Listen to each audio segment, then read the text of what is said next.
Hello, everyone, and welcome to the ninth episode of the Benko Gambit Speedrun series.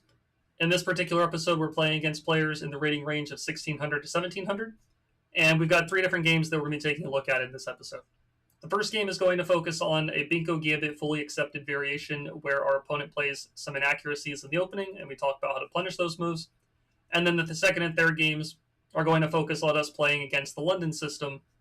We're going to see two different approaches that our opponents go for in those two games, and how we can also play around the mistakes and kind of problems that they create for themselves, and how we're able to get those wins. So let's go ahead and jump right into the games and get right to them. All right, we got our first game. After d4, we're playing knight f6, playing against Ryan Layan Chess, rated 1609 from the United States.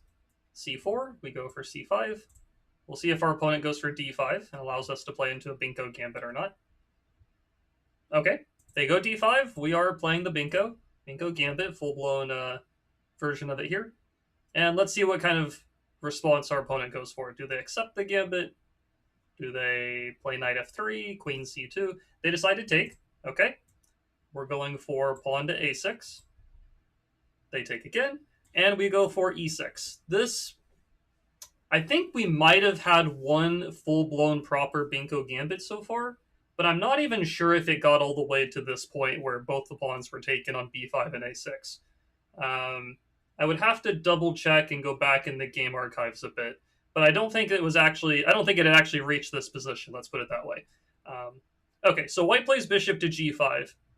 I don't think this is a great response. The two main moves for white after pawn to e6 in this position are to play knight c3 to defend the pawn, or pawn takes e6 to make the trade. Bishop to g5 kind of does something useful here, but it also has, I think, a pretty big drawback. I believe we're able to just take the pawn on d5 with our pawn. And they're not able to take on d5 because the knight is protecting it. Now, it is possible for white to take the knight and then the pawn, but I think if that occurs, we'll see a pretty big drawback to that. So let's see if that happens first. If they don't go for that, okay, they do take the knight. I was going to say another option for white is to play maybe knight to c3 or pawn to e3. Knight to c3 attacks the pawn again. I would just advance the pawn up to d4 at that point. And then if they play e3, I would probably play knight c6 or bishop e7 or something like that. But they decide to take the knight. I'm going to take back with the queen, and we are attacking the pawn that's on b2. If they take the pawn on d5, they are attacking our rook. But then I think we'll still take the pawn on b2 anyways, if that occurs. And if they play a move like knight c3 instead, okay, they do take the pawn. Yeah, I think we're just going to take the pawn. We attack the rook in the corner. And we do set, I think, a bit of a nasty trap here. We're going to see if our opponent falls for it. If they take the rook, they might think we're taking the rook, and then they take our knight, and then they're protecting their knight and everything like that. But taking the rook is actually a big blunder. I think white's already in trouble here regardless, quite honestly, but if they take the rook, we have the move queen to c1 checkmate, which is a pretty funny checkmate here at this point. Queen to c1, the king would have nowhere to move to, especially if the queen's on a8, then the queen cannot block the check. But the problem is, if they don't take the rook, then what do they do about us taking their rook? You know, they have no way to protect it. If they develop the knight, we take the rook. If they don't develop the knight, we still take the rook. So they decide to give a check. I think I can just block with the bishop, though. And again, if they take the rook, we still checkmate on c1. We're also just threatening checkmate on c1 now that the queen cannot block on d1. So I don't even care about the rook if I can give the check. For example, if white plays knight f3, I'll just checkmate. I don't even need the rook at that point.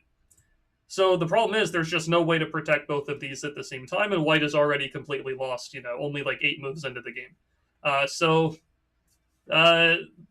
Essentially, this will be a very quick game. I mean, at least in terms of like having a winning advantage at this point. So they do play e3. So if I check on c1, they do have the e2 square available with their king. I could continue with bishop takes a6 check. King goes to f3. I don't know if I have a great follow-up there. I mean, I can take on f1, but my rook is also hanging, so I have to be careful about that.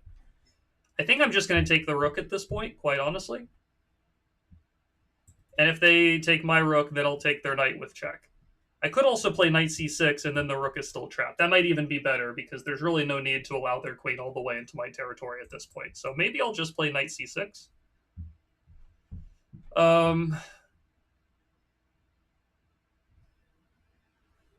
Probably all of these moves are good, quite honestly. Knight c6 is the one I'm leaning towards, just to develop a new piece, and then we'll take the rook in the corner afterwards. If I take, check, moves. Even there, though, I still have bishop takes a6. Actually, yeah, what am I talking about? I'm just going to take the rook. They take mine, but then I'll take the knight with check, and then I think white's just in big trouble there. I'm not really sure why I was considering anything else. I think this is simple enough. And if they don't take the rook, we'll play knight c6 next move, we'll castle, and we're just going to be up a rook. We can also even play a move like d5, trying to pull the queen away from protecting the knight. So lots of moves are good. They do take the rook. We're going to take this knight with check. The king is probably going to go to e2, goes to d2, okay? If it had gone to e2, I would have played bishop takes a6 with check. So the king goes to d2 instead. They're not threatening my knight here. But what they are threatening that I have to be a little bit careful about is maybe pushing the pawn and trying to promote somehow. So, for example, if I castle, they go a7, I play knight c6. They can actually take the knight and then promote the pawn afterwards. I still think I'm winning there because the king is still so weak in the center of the board, but you know, it is at least something to be aware of. I think the simplest route, though, is probably just to take the bishop. They take my knight, and then I can come back and take their pawn. I think that's easy enough. There's probably many other ways to win from here, quite honestly. Maybe there's even better moves objectively, but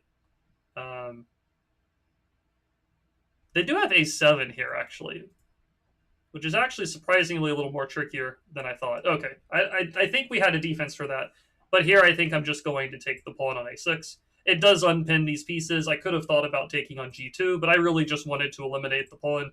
The pawn was really the only thing that would potentially cost me the game. Now I'm just up a full minor piece. I can castle, take the a2 pawn, develop my other pieces, and yeah, this game really should just be over. Not too long from here. White's king is very weak, and once I get my rook in the game and get my king safe, we're going to be good to go at that point.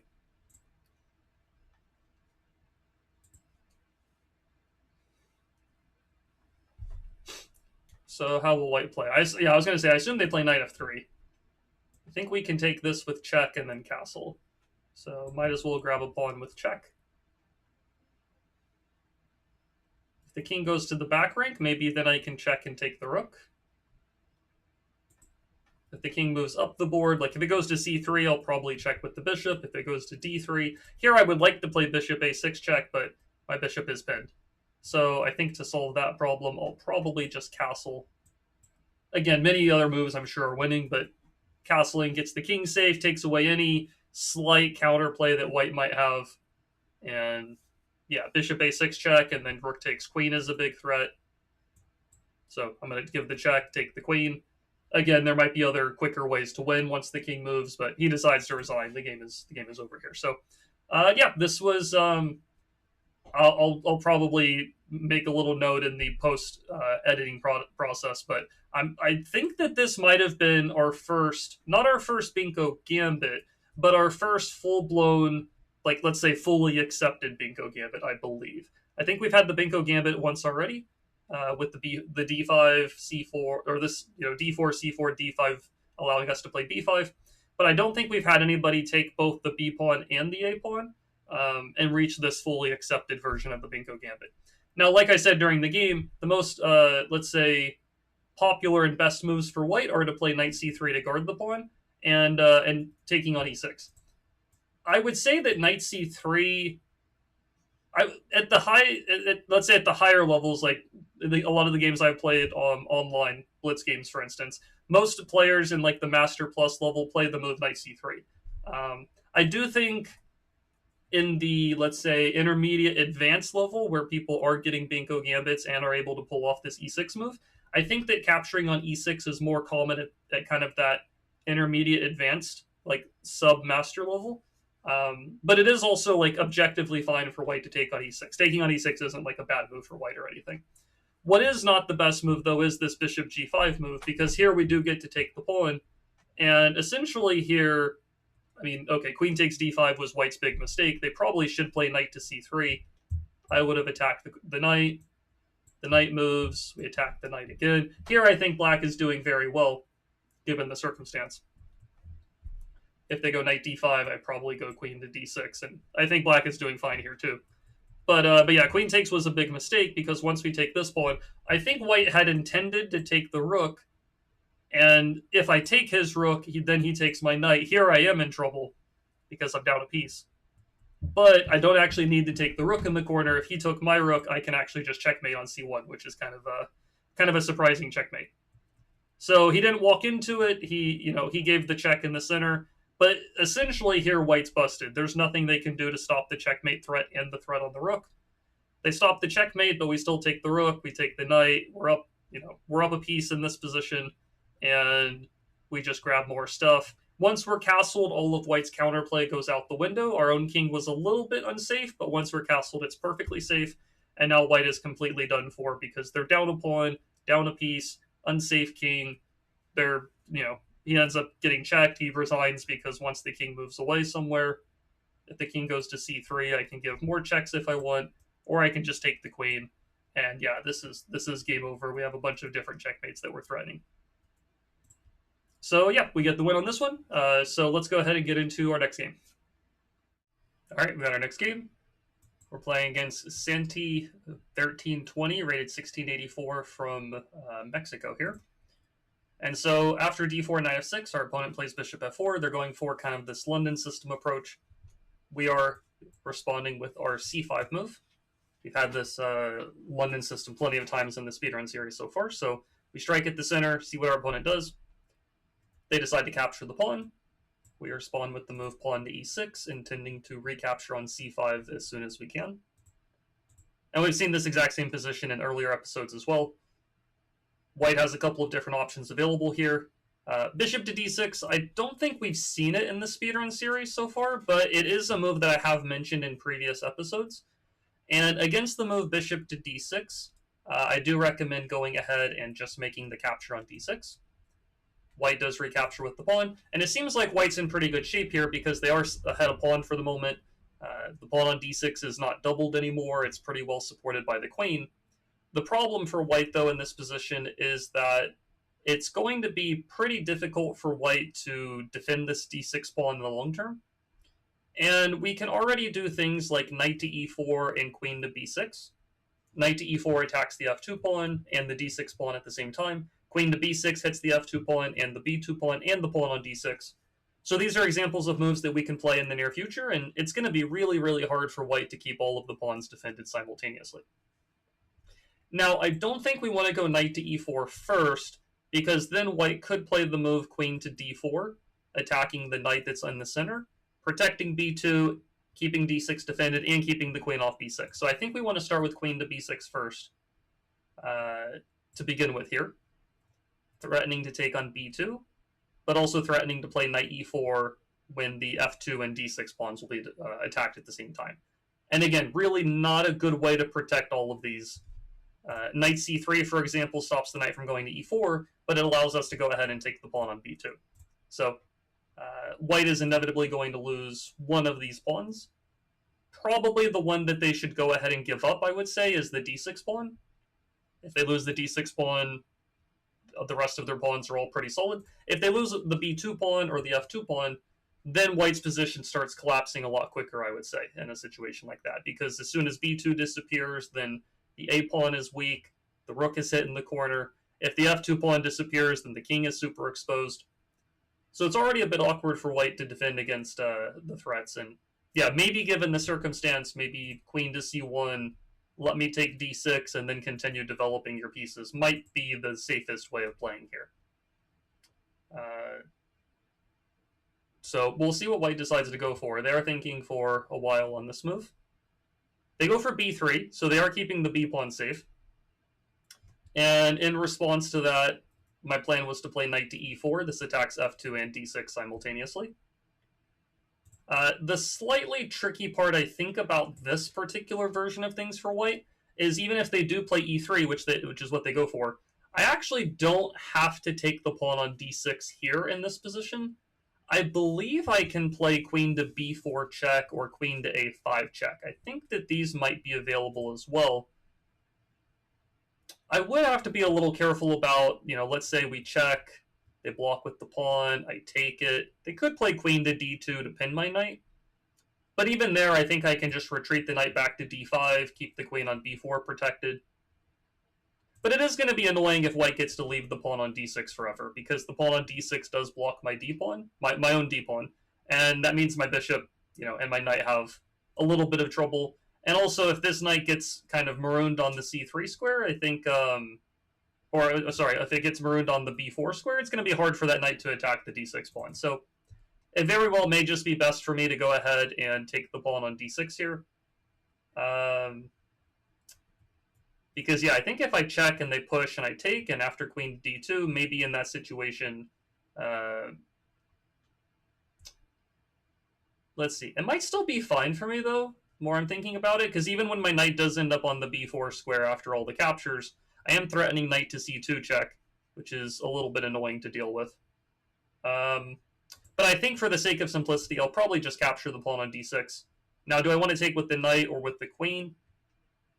Probably I want to take with the knight. I think if I take with the queen and get the queens traded, doesn't really seem like I should be going for that particular route of things, so I think I'll take with the knight. Yeah, I think we'll just go for that. Okay, we've equalized the material. Otherwise, it's a pretty balanced position, I think, in the grand scheme of things. I think I'm going to put the knight back on e4. Seems a little odd to move the knight another time, but I am back to threatening these queen to b4 check and queen a5 check ideas. So maybe I will give one of those checks. Do I check on b4 or a5? I don't know if it makes a gigantic difference. I guess if I check on a5, they block, I take queen d2, that pin is more of a problem. So I think I will check on b4. If they block with the knight, then I do have the possibility of putting my knight on c3, and that knight can start to become very, very annoying for the opponent. So yeah, I think we'll do this. Let's go queen b4 check. I think it would have also been fine to just retreat the knight and hit the bishop. That also looks totally fine and logical. But yeah, let's give the check and see what white decides to do. We at least increase the likelihood that white will make maybe a mistake or do something that's a little bit risky here. So they go knight to d2. I don't want to trade and continue to help white develop their pieces, so I'm going to go with knight to c3. Knight to c5 is also an option. But yeah, I think I'm going to go for knight c3. Let's hit the queen, force the queen to go to c1, which is a little bit of an awkward location. And probably after that, we'll probably just castle, play d5, and really just try to... I'm going to try to keep the knight on c3 defended well in the long term, because if I can keep the knight on c3, then it controls a lot of important squares in white's half of the board. So I think we'll castle first. Yeah, let's go for castling first. Probably go d5 next. And then I want to play something like maybe bishop to d7. I think b6 and bishop a6 would have also been a decent option. But I want to move the bishop, put the rook on c8, and keep the knight on c3 well defended.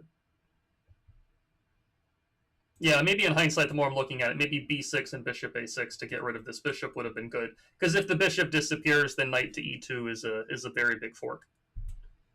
So white plays knight g5. I don't really like the look of this move because aside from making a little one-move threat, I can simply play the move h6 and kick the knight back to safety. Or not even to safety, just kick the knight backwards. And I don't really think that that's all that helpful for white. So let's just poke the knight. If the knight jumps into h7, I can move the rook, and then the knight's very likely to get trapped on the h7 square. Goes back to h3. I don't think that's very good. Because now I can play e5, owning the center of the board. I am now threatening to take the knight, and I'm also threatening to push the pawn, hit the bishop, and the bishop is is running very low on squares, I would say. So my queen is hit. I need to move the queen. I can bring the queen all the way over to h4, apply more pressure to the knight. And then I don't really think there's a great way for white to save the knight. They do have knight f3, which is kind of annoying. So maybe I'm not, wanting to give them free attacking opportunities. Another option is just to come back to c5 and keep this knight defended. I think I'll stick with this one. And my main threat here is to play e4 and kick this bishop. Aside from kicking the bishop away from guarding e2, it is also just trapping the bishop as well.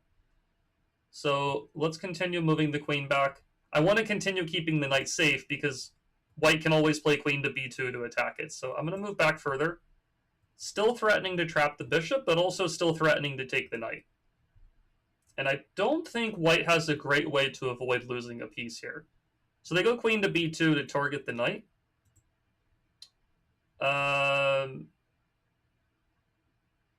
Let's see here. I suppose e4 is my idea. There is a weird possibility of the bishop going to c4 to block off the connection towards the knight, which is relatively annoying, I will say. So how do we want to work around this? e4, bishop here. But I think I have a good answer for that now that I'm looking at it. So e4, bishop moves. I have the move queen to e5, which I think works. Queen to e5 keeps my knight defended. I'm still threatening the bishop on c4, threatening to capture that piece. And at the same time, I'm even threatening knight to e2 check, opening up the discovered attack towards the queen. So I think that looks pretty good. Now, one question here is, do I want to capture the knight on h3 first and just kind of throw that move in? I probably do. I don't really see a reason not to. So yeah, let's capture that knight, and then we'll play e4 afterwards. And then this bishop is trapped. If it goes to b5, we take it there. If it goes to c4, we have that queen e5 move. If he takes the pawn, that's defended.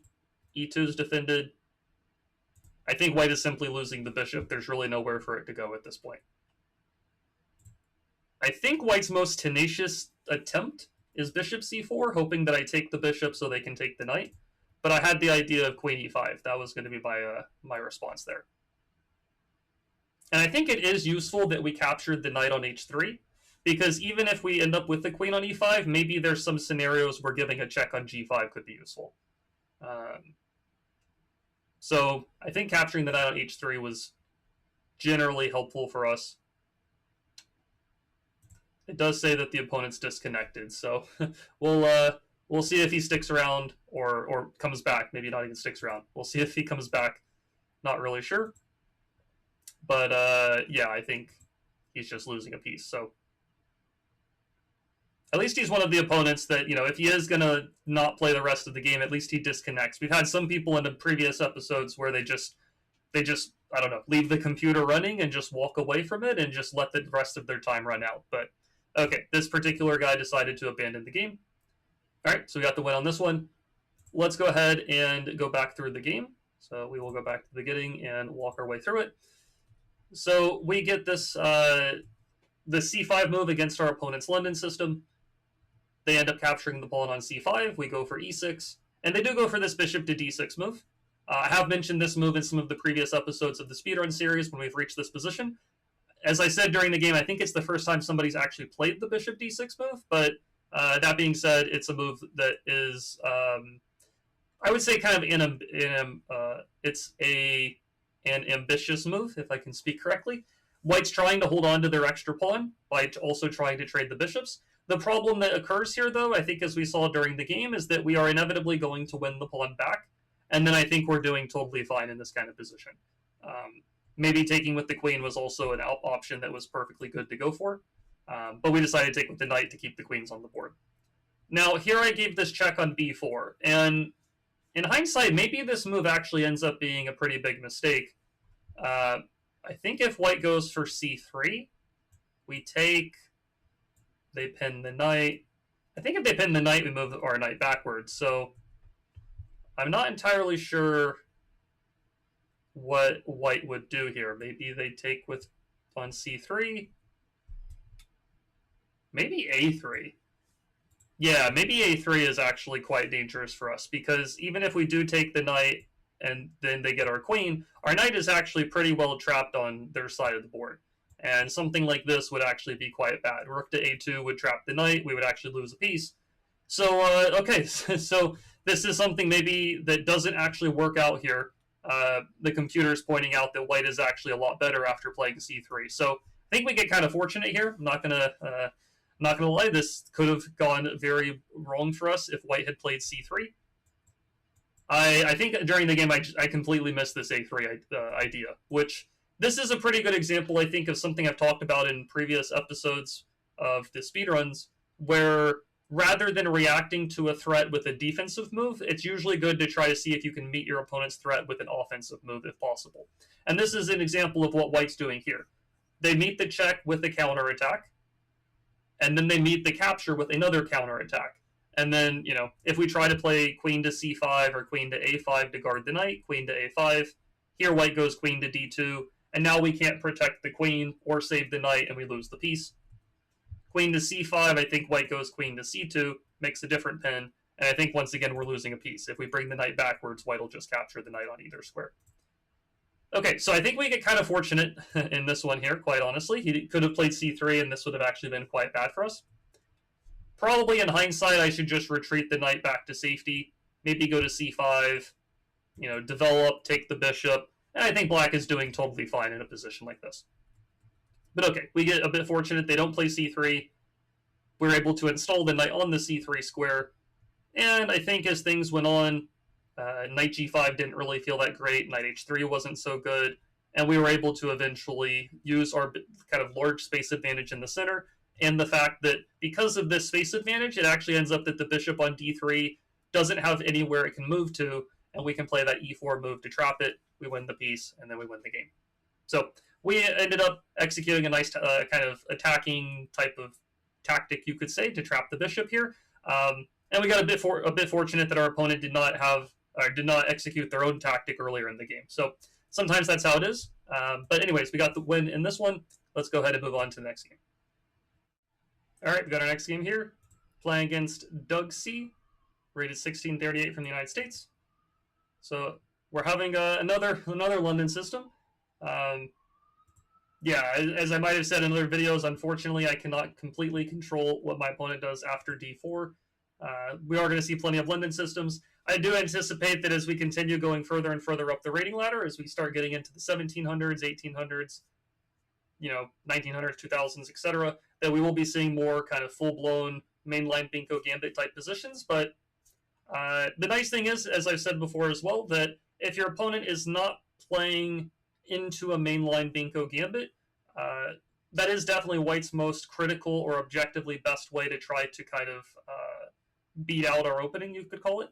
If they're playing a London system, or if they're playing kind of like a Colley system, or other openings that aren't near as dangerous for us, I think we should generally be happy to see that. So our opponent goes e3. We're going to go for queen to b6. This is the typical idea to attack the b2 pawn. This opponent goes for knight a3, so this is one of the main moves that white can go for. We don't want to take the pawn on b2, because after knight to b5, they do threaten the check on c7, and also potentially ideas of trapping or perpetually attacking our queen. So what I recommend here is just sticking with the normal setup of d6. We go g6, bishop g7, we castle. Now, one of the differences between the knight being on a3 and c3 is that there is the possibility for white to play knight to c4. This is a move that white could play right now, for example, if they wanted to. Whereas if the knight's on c3, then that's not really something that we have to bother about. Now, the downside of the knight on a3 is that even if it does go to c4, white has a little bit less control over the center, because the knight on c4 doesn't control e4 and d5 simultaneously. Now, here white takes the pawn. This is a different move order of things. If white takes the pawn, here I do think we might be able to kind of exploit or punish white's specific move order, and I think we can take the pawn on b2 this time, I will say. Taking on c5 is safe and fine and solid. I don't think there's anything wrong with taking on c5, but I do have a feeling that we can take on c1 or take on b2 here to take advantage of white's move order. So the question would be, if we take on b5, white can play knight to if we take on b2, they can play knight to b5 or knight to c4. If they go knight to b5, we can play queen to b4 check. They block with something. and then we take on c5 with our queen, and we keep the square on c7 protected, and we're up a pawn at the same time, which looks pretty good. If they play knight to c4 instead, we still check on c3. Well, we can check on c3 or b4. Maybe b4 is still good there. Yeah, check on b4 and then take the pawn on c5. So I think here we can take the pawn. And then one of these two checks is going to be a problem for white. The reason this was not something that we wanted to do when white put the knight on a3 in the first place is because if we had taken the pawn, they go to b5, we check on c3, and they play, or we check on b4 and they play c3. Because they had not taken the pawn on c5 yet, we would not have the ability to play like queen takes c5. We'd have to play queen back to a5. And then there are ways white can play from there. I mean, if we go queen to a5, then they play knight to c7. So it is also an advantage for us that the pawn on d6 blocks off white's bishop from aiming at the c7 square. So even if we can somehow protect c7 right now, it's not attacked 2 times; it's only attacked 1 time. So that means that we can get away with a little bit of greediness after we've played d6, is what it comes down to. So we give this check, we take this pawn, we guard this square, and then we're up 2 pawns. And so I think that this does not work out for white the way they had. This does not work for white the way they had intended, and I think we are simply in good shape here. So if they block with the c3 pawn, we take c5. Even if they block with the queen, we still want to take on c5 to keep the c7 square defended, as far as I can tell. Because if we trade the queens, we still have to worry about c7. So let's do this. Now, knight to e4 might be an idea in the near future. The main move I would look for, though, would be a6 to kick the knight off of b5. And once we can kick this knight backwards, then all of white's attacking chances go out the window, and we're just left with an extra pawn and a better pawn structure and a very safe and solid position. So I think, simply put, white does not have enough compensation for the pawn deficit and the worst pawn structure at the same time. So they go knight f3. The question is, do we want to play knight e4? It feels a little bit overly ambitious in some regards. But maybe if we don't go knight e4, maybe we go pawn e5 right away. Maybe this is another interesting option. We hit the bishop. If the bishop moves away, then we can play knight e4, because not only are we hitting the queen, but we're also hitting the bishop on g5 or g3 at the same time.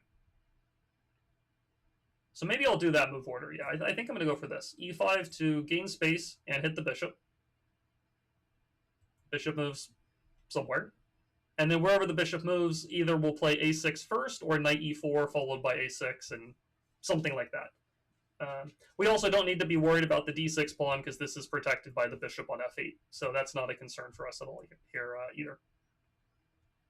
So bishop retreats or moves to g5, knight e4, eventually take that bishop, eventually kick this knight, develop the rest of our pieces, and then we are up a pawn with a very good, safe, and solid position.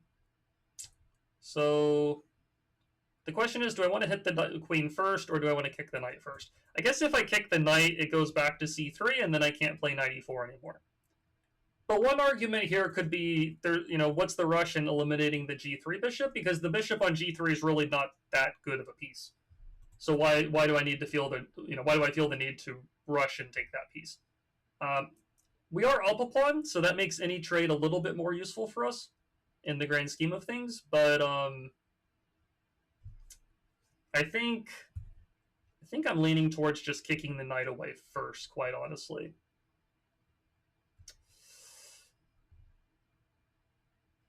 Yeah, I think I'll just do that. Let's just hit the knight first, kick it backwards, make it a bit more passive.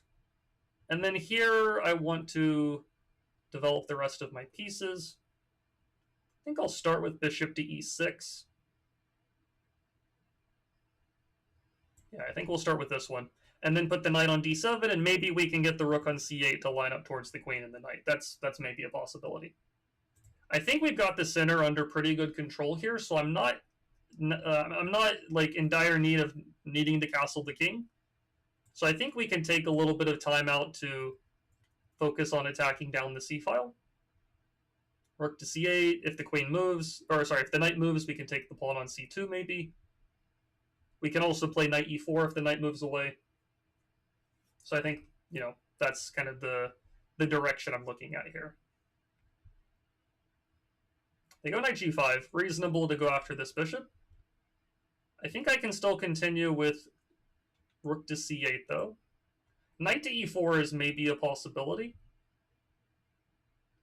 So that is something to factor in here. It's also possible to play d5 now that there's less pressure on my center. d5 also maybe opens up the bishop to help attack. My first thought is rook c8, though. Rook c8, knight goes to e4, trade the knights. Queen retreats. Yeah, I think we're in good shape there. Yeah, so I think I'll just go rook c8 first. Let's hit the knight. If it goes to if one of these knights goes to e4, then we'll just make the trade. And then we can also take the pawn on c2 once the knight moves away. So that looks pretty good. So yeah, we're up a pawn. Again, better pawn structure. Pieces are pretty active. Really, the only downside of our position is we're not castled yet. But white's also not castled either. So it's not like white has any... There's really no advantages to speak of in white's position, aside from maybe a little bit of piece activity that I think we can deal with pretty quickly because we're the ones making the threats. So if they take the bishop on e6, I'm leaning towards taking back on e6, but it could also be possible to take on c3, I suppose. Just guarantee the queen trade. That might also be fine to do, quite honestly. I would probably take back, though. I kind of want to keep my pawn structure pretty well compacted. And then, again, anytime the knight moves, I can take the c2 pawn. That's still my main goal or idea in the position. Be up one pawn, take a second pawn that's weak in the opponent's position, trade pieces, and be in good shape. So the plan was to trade the knights and then take the pawn on c2. I don't really mind if white takes the pawn on d6 with check, because after we trade on d6, I can bring my queen back to c3 to fork the king as well as the rook, and there's no way for white to save both things. So I think we can just take the pawn.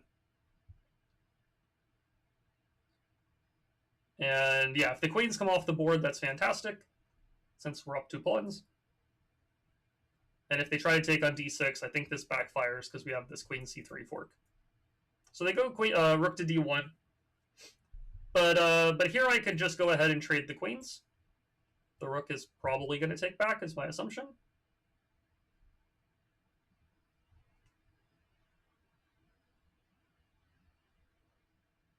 The rook taking back is not very good, I will say, because I can push the pawn and hit the knight, as well as play bishop to b4 to pin the rook.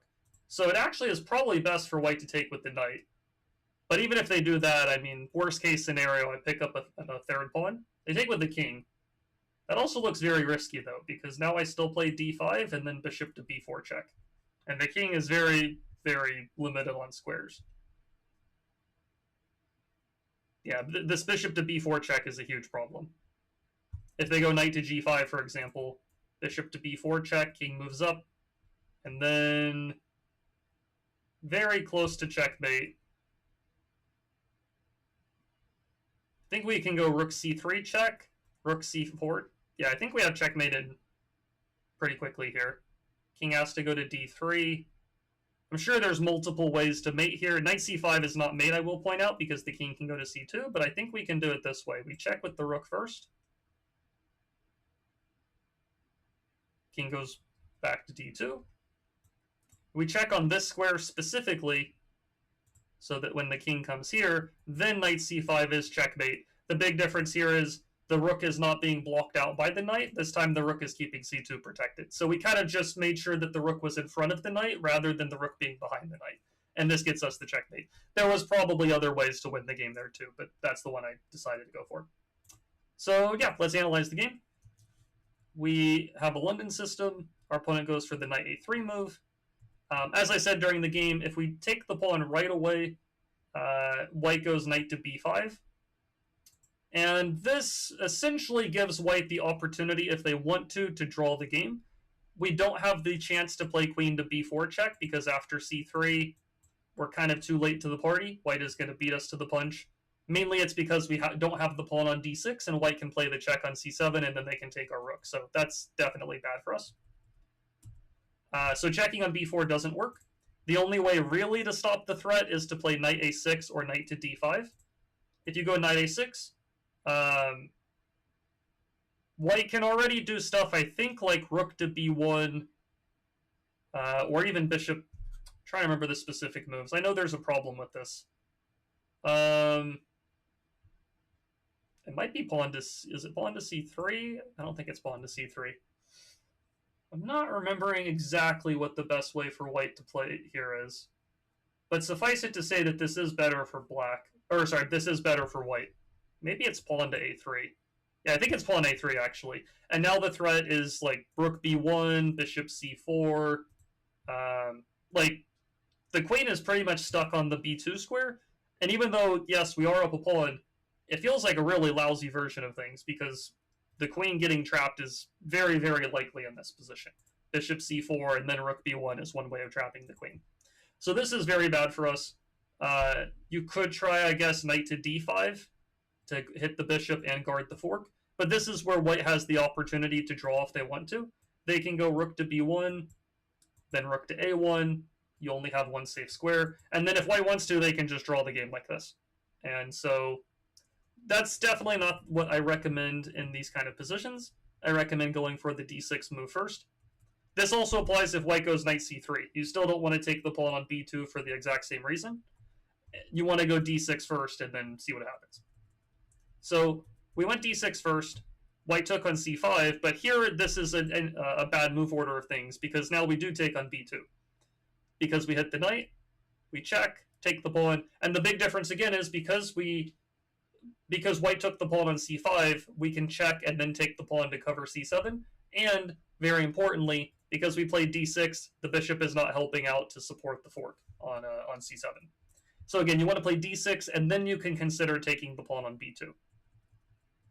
So that's what happened. We gave the check, we took the pawn, we're up a pawn, we have a better pawn structure, better position, kick the bishop, kick the knight, develop our stuff, hit the knight, and yeah, if white had taken the pawn on d6 with check here, I would take it, and then check on c3, forking the king and the rook, and there's no way white can deal with the check and save the rook at the same time. So they didn't do that, though. They played rook d1, we traded, hit the knight, check, check, discovered check, and then checkmate. The reason I did the rook check first is because if you check with the knight right away, the king does get to run away a little bit. But rook to c3 gets the job done. We get the checkmate, and we get the win. Okay, so that's it for our third game. Hopefully you enjoyed the three that we took a look at in this episode.